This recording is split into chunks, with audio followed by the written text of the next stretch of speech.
Hi, this is another member mission present, and with me is Kristin, who does some fascinating work. She works for a nonprofit, and your job, very briefly, is to... So I own a company that assists nonprofits who are doing international development. They are helping economic growth, agriculture, environmental issues across the world. And you own the company? I do. I own a company called Collaborative Development Network. So we provide support to these companies when they have when they need extra capacity to write proposals or to look for sources of funding or reporting or telling their story a little bit better. And you've just been to Ghana. I have just been to Ghana. While I was in Ghana, I had the chance to go and look at a school feeding program, and I also learned about renewable energy and different ways, different substances that you can turn and convert into energy that are as efficient, if not more efficient than coal. Well, one of those was quite startling. Tell us about it. So one of the proposals that we recently wrote was a project to convert fecal waste into energy. This is a process that is already happening. While I was in Ghana, I got to touch a fecal waste briquette that you could make. It looked just like a charcoal briquette. It didn't smell at all. Charcoal, has that little bit of a smell to it. This didn't. It didn't leave any kind of residue or anything. So you would never know what matter it was made out of. But in the proposal, we also, the point of finding a market for fecal waste is that when you have a latrine and you're trying to change people's behavior from open defecation into using latrines, you need to motivate the supply chain at the end of the supply chain to actually empty the latrines. So the hope with the proposal that we were working on is that we could take the waste, we could train people to empty and process the waste, and then we had a cement factory that was interested in using the waste as a substitute or in addition to coal as a clean burning fuel for its factory. Marvelous, marvelous. That is a real showstopper. When that gets around, it'll blow people's minds as it blows mine. And I'm curious, too, that you talk of the work you do as a mission. Would you say more of how you see this as a mission? And of course, that's a God-related word, and as I remember, you're at home with looking at it that way.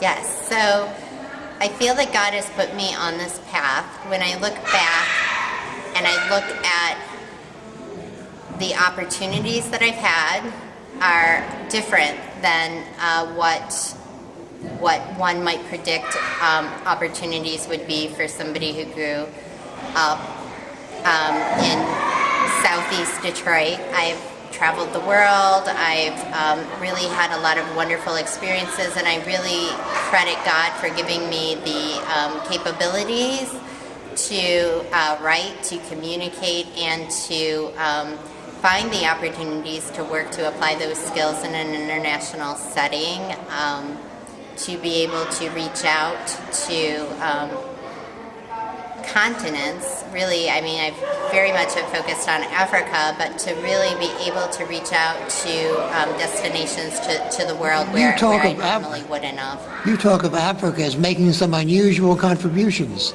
So I believe that a lot of the change that we will see in the future as consumers, as world citizens, will come from the African continent. You have a continent that is becoming increasingly stable. You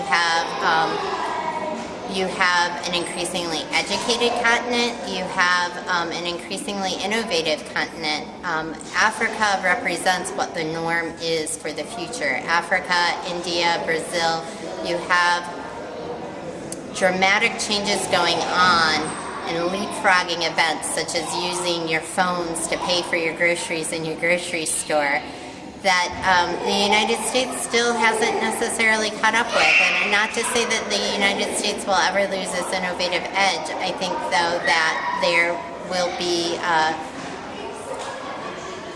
transition and a change that my children will experience as adults, where Africa is not seen as a charity case, but as in the case of Ghana, which is now a lower middle income country, where you have where you associate with Africa in a very, very different way. And as I'm getting the picture, I'm thinking that I'm curious, as you know, talking this way and helping people talk this way is something Member Mission thinks is very, very important and useful and helpful. Would you comment on that? Am I on a sensible track or not when I talk that way? I think it is important. I think that when you have conversations like this, you start to see where God has played a role in your life. There's a tremendous amount. People will always say there's free will, and there's free will, and you make choices to follow the paths that have been set out in front of you, or to not follow those paths. But I believe that if you want to feel a sense of happiness and purpose in your life, it's important to understand the role that God has played and to talk about the role that God has played in your life, and to talk about it specifically as God has played this role in my life, and not necessarily just, the universe, lined up, or I'm very spiritual. Yes, those are important as well, but those are also, I think, ways that people talk when they're afraid to say it's God. God has done this for me.